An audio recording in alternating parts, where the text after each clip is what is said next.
Hey tout le monde, j'espère que vous allez bien. On se retrouve ce soir dans un beau petit hôtel en région parisienne, pas très loin de Paris-Orly, de l'aéroport, parce que j'avais envie de vous emmener avec moi dans un des plus beaux voyages qui s'annoncent de mon existence, puisqu'on part en voyage de noces avec ma petite chérie, ma petite femme. Donc voilà. Je voulais vous emmener avec ce nouveau jouet qui est la GoPro pour que vous puissiez découvrir ma destination. Alors, est-ce que je vous fais la surprise? Non, pas tellement. On va au Mexique. Voilà, comme ça, en plus, vous le verrez dans le titre de la vidéo. C'est un premier essai de vlog pour moi. Je sais pas ce que ça va donner, mais j'ai envie de vous emmener avec moi parce que c'est au Yucatan que nous allons, terre des Mayas. Non des Aztèques, non des Incas, mais bien des Mayas. Alors pour faire la différence, il y a une vidéo de Nota Bene que Nota Bene a fait récemment. N'hésitez pas à la voir, je vous la mettrai peut-être en description, je sais pas où. Mais en tout cas, vous pourrez bien comprendre la différence. Et là, c'est une chouette expérience, une chouette exploration. On va marcher sur le passé colonial espagnol du Mexique, de cette région, de ce bel état qu'est le Yucatan. On va découvrir les cénotes, on va pouvoir explorer les temples au cœur de la jungle. Bref, un joli programme qui nous attend et j'avais envie de vous faire découvrir ça. Donc c'est bien pour ça que je prends la GoPro avec moi, que je l'embarque, que je l'essaye, je la teste avec vous. Donc voilà, en attendant, je crois qu'il va être temps d'aller faire un petit dodo. Et puis on se retrouve demain pour le vol, le départ et puis les premiers pas à Cancun, lieu de notre arrivée. Hop, hop, hop, on va pas aller trop vite. Avant de vous en montrer plus, je m'arrête quelques instants pour vous donner ou redonner quelques éléments de contexte pour bien comprendre ce que vous allez voir. Dans la péninsule du Yucatan, ce sont les Mayas qui dominaient, vous l'aurez compris. Les Mayas, ils étaient organisés en cités-États indépendantes avec une société hiérarchisée, dirigée par des rois et des élites religieuses. Leur économie, elle reposait sur l'agriculture, notamment la culture du maïs, et le commerce, il va jouer un rôle important. Les Mayas ont laissé derrière eux un riche héritage de pyramides, de temples et d'avancées dans les domaines de l'astronomie, des mathématiques et surtout de l'écriture. Quand on parle des Mayas, on traverse en fait trois grandes périodes de l'histoire. D'abord, la période préclassique, entre 2000 avant Jésus-Christ et 250 après Jésus-Christ. C'est le début de l'agriculture et des villages permanents, des premières grandes cités comme El Mirador et Caminaljiuyu, pardon de la prononciation, le développement initial de l'écriture et du calendrier. Ensuite, il y a la période classique, entre 250 et 900. C'est l'apogée culturelle et politique des Mayas. De grandes cités comme Tikal, Palenque et Copan sont construites à ce moment-là. Les avancées en astronomie, mathématiques et arts sont significatives. Il y a aussi un usage intensif des stèles et des hiéroglyphes pour documenter l'histoire. Enfin, c'est la période post-classique de 900 à 1500, avec le déclin des grandes cités du sud et le déplacement des populations vers le nord, l'émergence de nouvelles puissances comme Chichen Itza et Mayapan.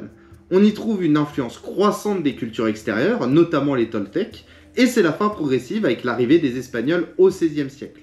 La société maya, elle était organisée de manière hiérarchique. En haut de la pyramide sociale se trouvaient les rois et les élites religieuses, qui avaient un pouvoir politique et spirituel considérable.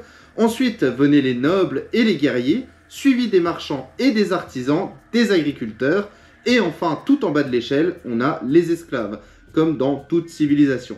La richesse et le statut social, ils étaient souvent héréditaires, mais il était possible de monter dans la société grâce à des réussites personnelles particulières, militaires, commerciales ou religieuses. En tout cas, c'était tout un petit monde bien organisé. Dans cette société, les temples jouaient un rôle central.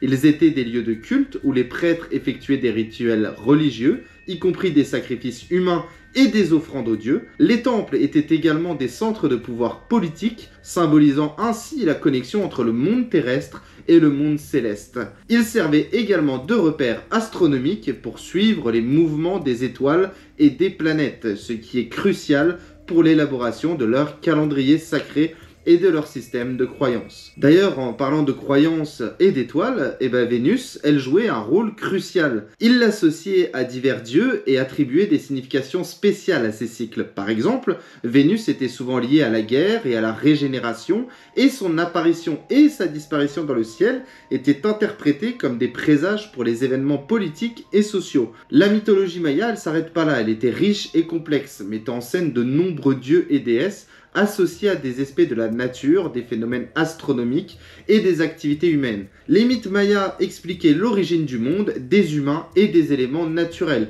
tout en servant de guide moral et spirituel pour la société. Pour ce qui est de l'humanité, par exemple, selon la mythologie maya, elle est née d'une combinaison de différentes matières par les dieux. Dans certaines versions, les premiers humains auraient été créés à partir de maïs, symbole de la vie et de fertilité, tandis que dans d'autres récits, ils auraient été façonnés à partir de terre ou de bois. Il est aussi important de parler de Kukulkan, parce que oui, des dieux, il y en a dans la mythologie maya. Mais Kukulkan, il a une place particulière, c'est une divinité importante pour les Mayas. Il était associé à la fertilité, à la vie, à la résurrection et au vent, rien que ça.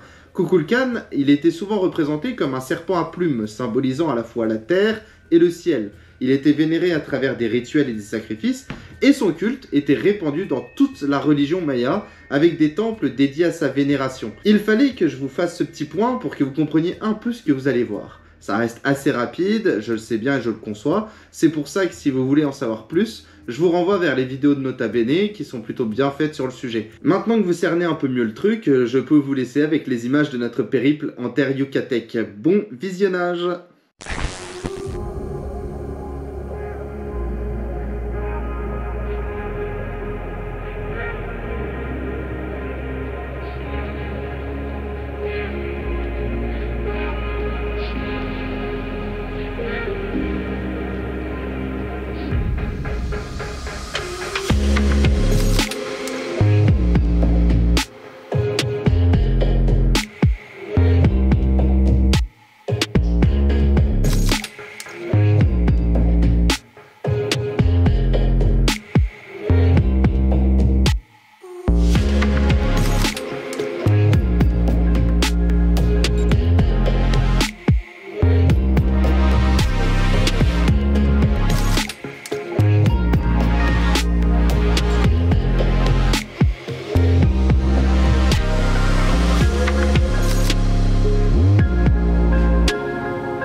En direct d'une cénote où il fait bon se baigner.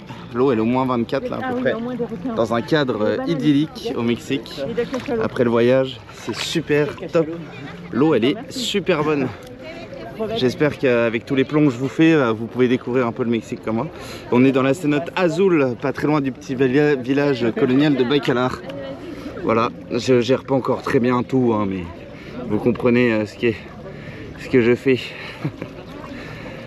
Donc voilà, la cénote Azul à côté du petit village de Bacalar, pas très loin de Chetumal où on dort ce soir. Après un voyage de 3 heures depuis Cancun, enfin Tulum plutôt, là où on était, 4 heures depuis Cancun. J'espère que vous pourrez profiter de tout ça.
Après un petit voyage de quelques heures depuis Chetumal, maintenant on est à Bécane. Puis on va découvrir ça. C'est un site maya, toujours, enfoui dans la forêt. C'est un peu plus représentatif de ce que pouvaient être les mayas, mais ça va être intéressant de pouvoir découvrir ça. Alors c'est drôle, je regarde toujours jamais au bon endroit, mais c'est pas grave. Donc voilà, on va parcourir cette forêt, puis essayer de voir ce qu'il en est. Encore un aspect culturel de la péninsule du Yucatan, même si on a changé d'état, qu'on a pris reculé d'1 heure. On change pas mal de fuseaux horaires au Mexique et c'est sympa. Donc on va voir ce que ça donne. Et puis voilà.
Je fais juste rapide parce qu'ici on est à Palenque, une des 4 grandes villes qui gérait la péninsule du Yucatan. Je parle pas trop fort parce que c'est impressionnant le silence de la jungle avant que tous les touristes arrivent. On a cette chance là, donc c'est incroyable. Partez avec moi sur Palenque. Superbe site en tout cas, et vous voyez déjà un temple là-haut. Magnifique.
Bon, ben là on est au sommet d'un temple, d'un des temples de Palenque qui servait à Pakal, si j'ai bien retenu les informations. Pakal, c'est un roi, grand chef, qui a régné pendant de 13 ans à 80 ans, donc assez proche finalement de nos souverains européens. Mais voilà, c'est intéressant parce que c'est un super site au milieu de la forêt, donc voilà, on observe plein de choses et c'est vraiment sympa tout ça. Et on entend les singes hurler. Et on entend les singes hurleurs, franchement c'est intéressant. Et puis on découvre finalement la civilisation maya qui est très riche. Hein. Il y a beaucoup de choses tournées autour de la religion, mais voilà, c'est très intéressant de découvrir tous ces sites archéologiques.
Je profite de ce joli point de vue pour vous dire qu'on est aux cascades Agua Azul, pas très loin de Palenque, enfin 1h30 quand même à travers les montagnes, à travers la jungle. C'est magnifique, franchement, là vous pouvez voir un petit aperçu, vous verrez dans les plans d'après, on est vraiment sur un paysage, c'est quelque chose de dépaysant quoi. C'est vraiment magique. Et on est vraiment entouré d'un beau petit village en plus, c'est incroyable. Franchement, on en prend plein la vue.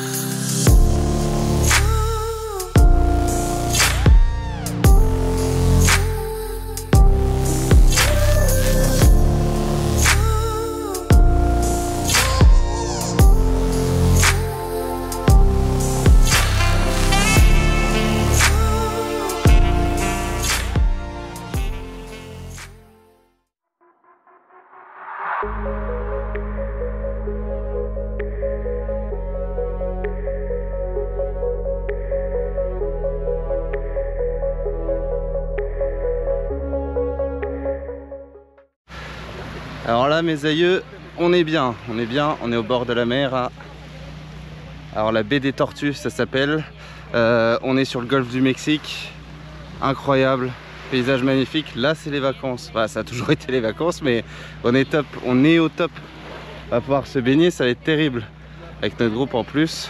Attendez, on va aller goûter ça l'eau. Faire un peu ça. Ouais, 25 degrés, 27 degrés. On y rentre comme dans du petit beurre. Ah, je vous avoue, c'est paradisiaque. Paradisiaque. Voilà, magnifique. Les coquillages, tout.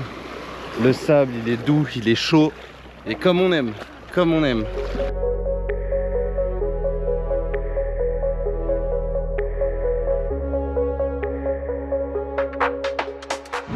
Alors ici on est à Champoton.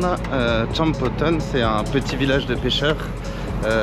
C'est par ici que les Espagnols ont pris contact avec les Mayas pour la première fois. Et là on rentre dans un cimetière pour voir un peu ce qu'il en est.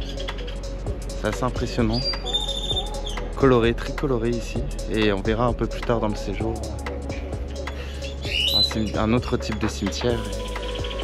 C'est toujours intéressant de découvrir ça parce que les Mexicains ont un rapport à la mort particulier. Ensuite, on va aller voir le port.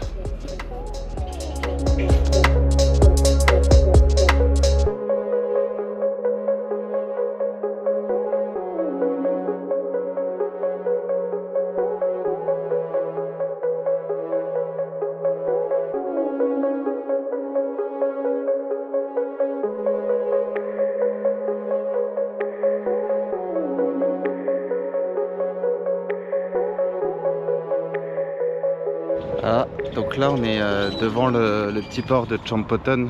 Quand je vous disais que c'était assez joli, c'est assez sympa quand on regarde. On a les navires ici, puis là on a des petites cahutes. Vraiment dans un paysage de cartes postales. C'est assez intéressant. Montre ça.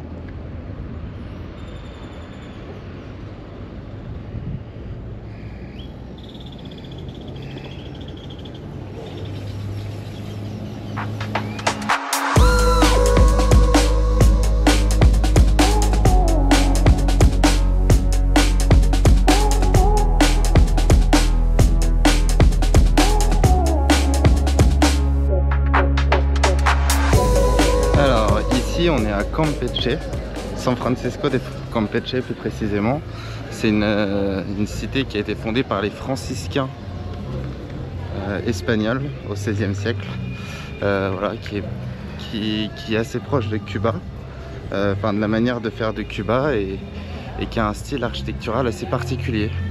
Donc voilà, c'est Campeche, San Francisco de Campeche plus précisément. Un peu mort en ce moment, mais c'est normal, on est dimanche et les gens ne travaillent pas en plein après-midi parce qu'il fait très chaud. Voilà, donc c'est ça a été un des plus grands ports commercial vers l'Europe du Mexique à son époque.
À Campeche, c'est beau les amis, hein.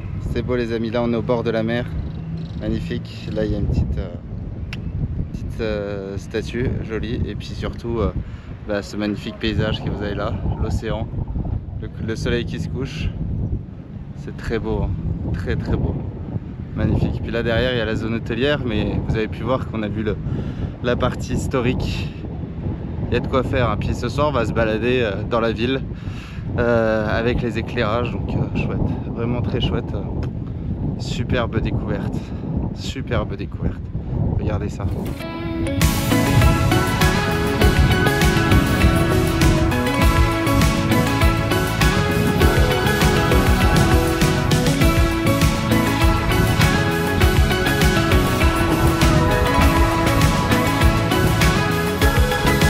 C'est l'océan à perte de vue.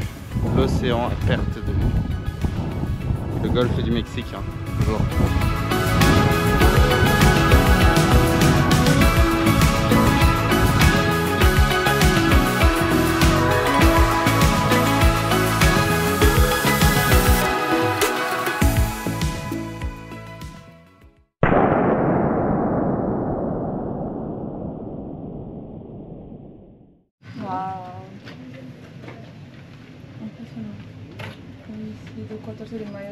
Ah,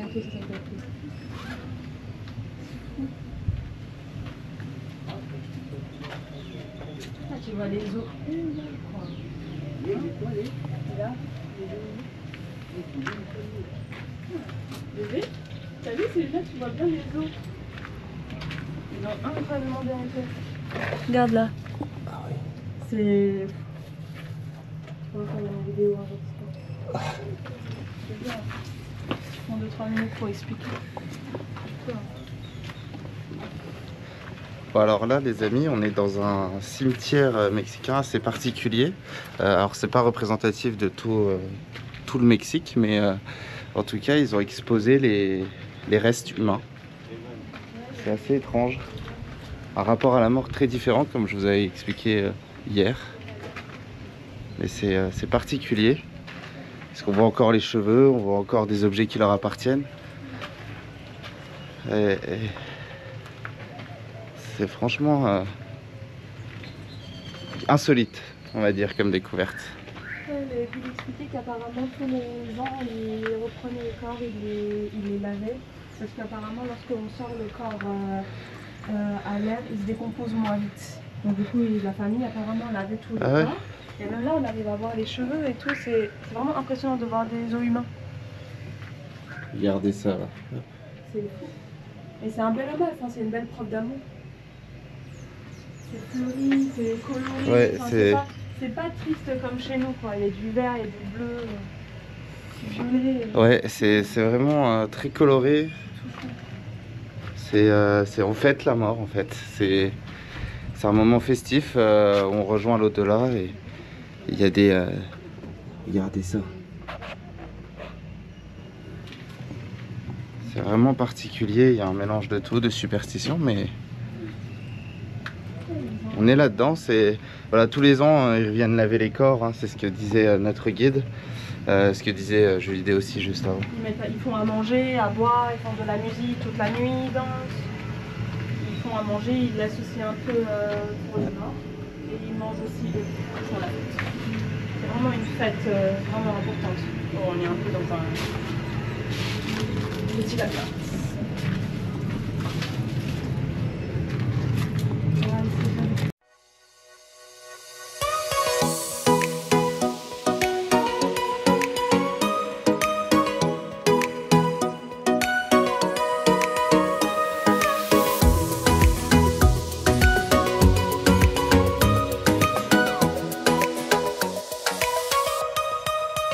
Gonna take it slow.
Bon, les amis, on est ici à la mairie de Mérida, qui est la préfecture, la capitale du Yucatan, avec 2 millions d'habitants à peu près, une assez grosse ville.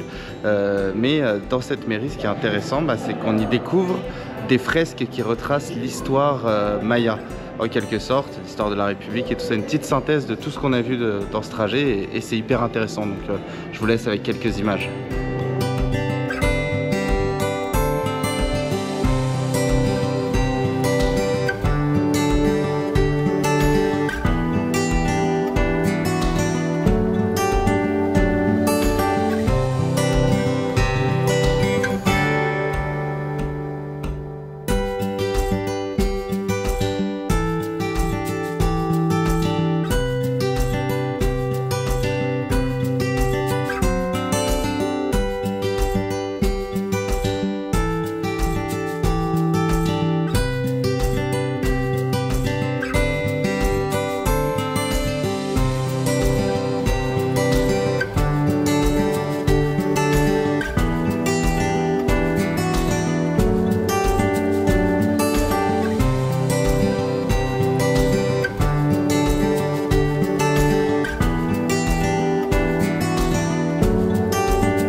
Alors ici on est sur le site d'Uxmal, un incroyable site archéologique aussi maya, avec un temple comme celui-ci qui est particulièrement beau et gros.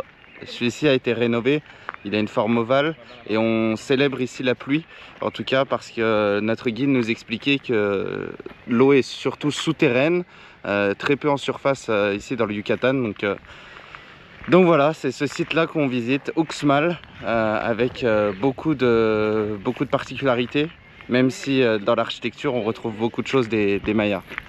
Par rapport au site qu'on a visité avant, celui-là il sera occupé à partir des 5 siècles après Jésus-Christ jusqu'à 1200 après Jésus-Christ. Donc ça rentre dans deux périodes différentes. La période classique dans laquelle tout allait très bien, et après la période post-classique où il commence ce qui sera la décadence au point de vue social chez les Mayas. D'ailleurs ici le peuple qui sera là c'est les Sioux, mais ils vont se fusionner aussi avec un peuple qui venait du centre des pays, qui était le peuple Toltec. Les Toltecs c'était un peuple qui faisait la guerre. Eux ils savaient cette histoire, ces légendes dans lesquelles ils disaient qu'il y avait cet homme avec la barbe et la moustache qui était parti et qui devait retourner l'année en roseau. Ici, c'est l'autre partie dans laquelle les Mayas se sont dit que cet homme il est arrivé des côtés de la mer, qui les a pris à mesurer, à calculer mieux les temps, et qui vont lui appeler Kukulkan. Kukulkan sera le serpent à plumes, il sera aussi adoré comme la divinité du vent. D'ailleurs, ce temple que vous savez là en face, si vous regardez, il est ovale. On n'avait pas vu des temples ovales comme ça. Et ça, c'est justement parce qu'il est dédié à le vent. Un de ces 4 éléments qu'ils s'adoraient, qui étaient la terre, le feu, le vent et l'eau. Les temples, nous, on les connaît comme les temples des magiciens. Alors, avant de continuer, ce que vous entendez comme bruit, ça n'a rien à voir avec l'histoire. Vous allez entendre plusieurs personnes qui font ça, parce qu'il a les trous qui est en haut. Et rappelez-vous que la pierre ici, c'est la pierre calcaire. Par rapport à la densité de la pierre, les bruits, ça revient. Mais ça revient surtout parce qu'il a les trous. Et les trous, il est fait par les archéologues. Ce n'est pas les Mayas qui ont fait ça. Ça, c'est parce que dedans, on a encore un autre temple On a 2 temples de plus. C'est la superposition des temples. Quand eux Incroyable. ils construisaient un temple et qu'ils s'en servaient plus de ça, ils mettaient de la terre, C'est ce que tu ils dis. rhabillaient ça en pierre et ils faisaient une autre construction. Ouais, Un peu comme un oignon ou un peu comme une poupée rousse. Donc celle qu'on voit, c'est la dernière. Ça a été restauré.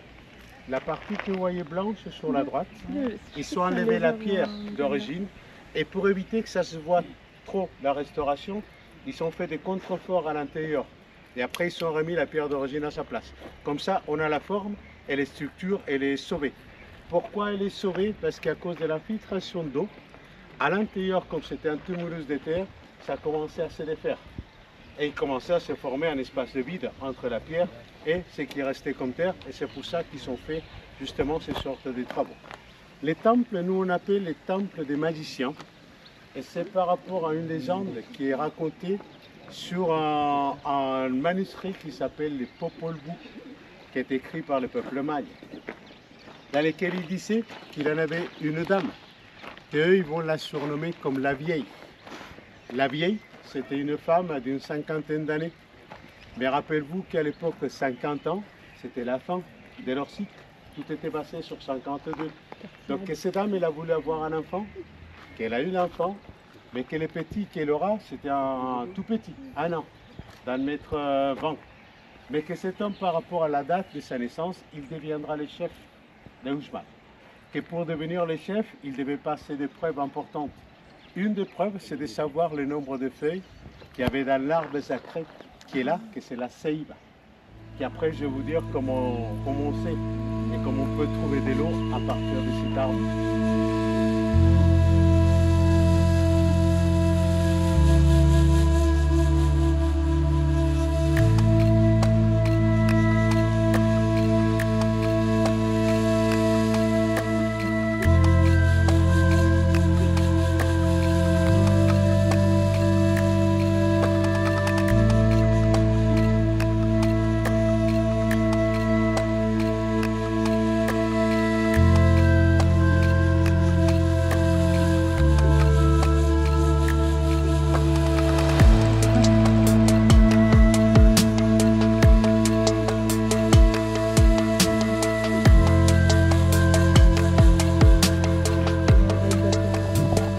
Ce que vous voyez là, ce sont des habitations de prêtres en particulier. Et sur celui-ci, c'est un espace dédié aux oiseaux, avec le quetzal, le haras qui annonce le retour et le colibri qui annonce le retour de la pluie. C'est pour ça qu'il y a ces 3 variétés qui sont sur ce temple-là.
Derrière moi là en fait c'est un temple qui représente la lutte entre la nuit et le jour qui est représenté par plusieurs joueurs de pelote. On l'a pas souvent dit mais chez les Mayas la pelote c'est un sport guerrier qui se déroule une fois par an, enfin sur certains rythmes mayas. Les vainqueurs sont sacrifiés selon certaines périodes mais voilà en tout cas ici là c'est que vous pouvez voir la représentation de la lutte entre le jour et la nuit et puis différents éléments de la nuit et les trous là, On le voit ici, c'est les équinoxes et les changements de période et de saison. La plaque qui est derrière moi là, elle représente la chute de d'Uxmal qui a été détruite en partie suite à une guerre avec Chichen Itza à côté. C'est bien une histoire de fille, mais bon, voilà, toujours à l'époque, hein. Mariage arrangé, etc.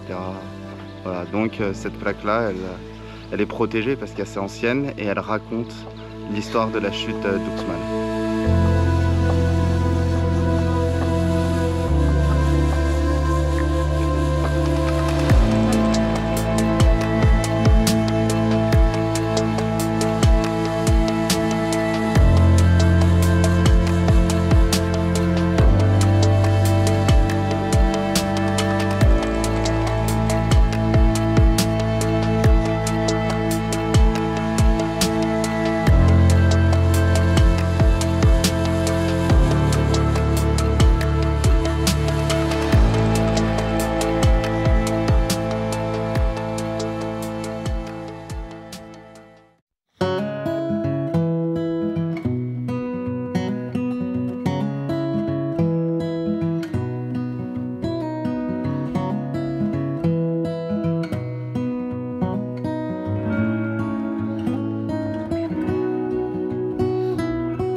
Et voilà ce que c'est qu'une vraie cénote.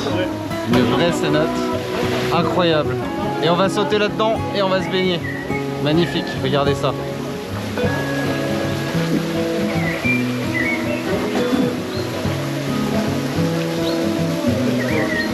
On est sur quelque chose de vraiment beau et ça va être sympa de pouvoir en profiter pleinement. On va pouvoir sauter et aller se baigner, donc ça va être terrible.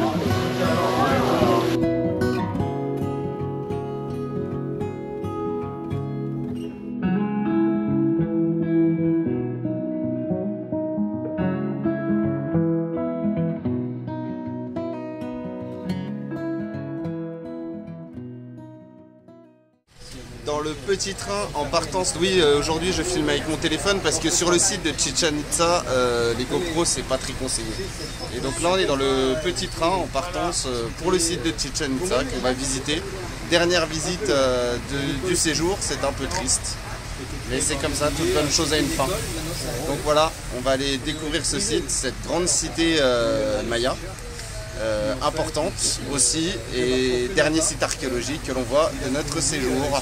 Petit tour, petite visite, et on est dans le TGV mexicain, petite blague, pour dire un petit train qui nous emmène là-bas. Mais voilà, en tout cas, c'est top.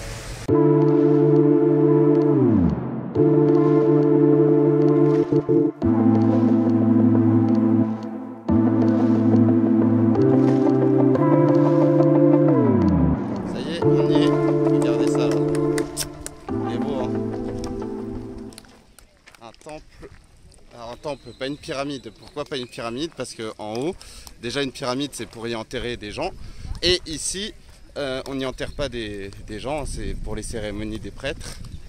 Et surtout que ça c'est Audrey qui vient de faire un troll dans la vidéo. Aurélie, en plus je me plante. Voilà, elle recommence, elle fait sa danse maya. Trop drôle. Donc c'était un temple et pas une pyramide, parce que déjà c'est pas pointu en haut, mais même si ça l'était pas, il n'y a personne enterré dedans. Les grands rois, les grands prêtres étaient enterrés devant, en dessous. Voilà.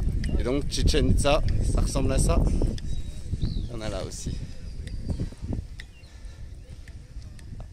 Des observatoires. Ça c'est un observatoire en fait pour les Mayas. Observatoire de la nuit, de la lune, des étoiles, pour essayer d'y accrocher la mythologie.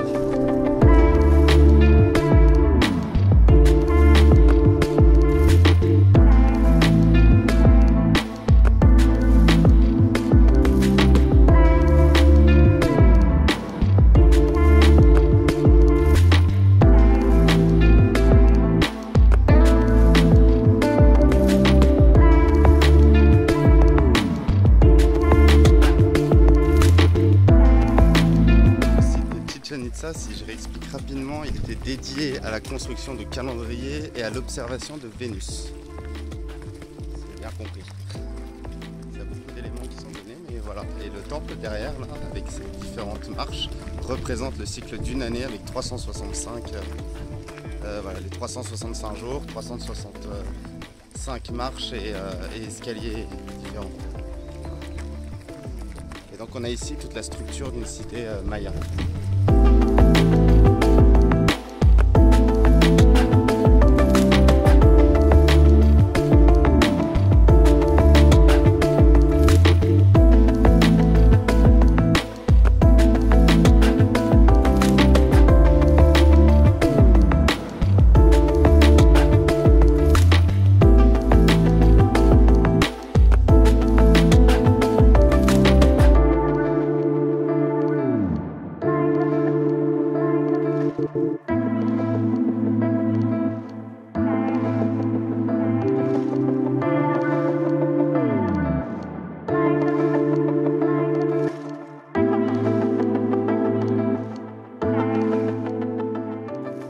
C'est ainsi que s'achève notre voyage en terre yucatèque sur la trace des Mayas, très beau pays qu'est le Mexique. J'espère que ce format de vlog vous aura plu. N'hésitez pas à commenter, partager, liker et vous abonner si ce n'est pas encore déjà fait.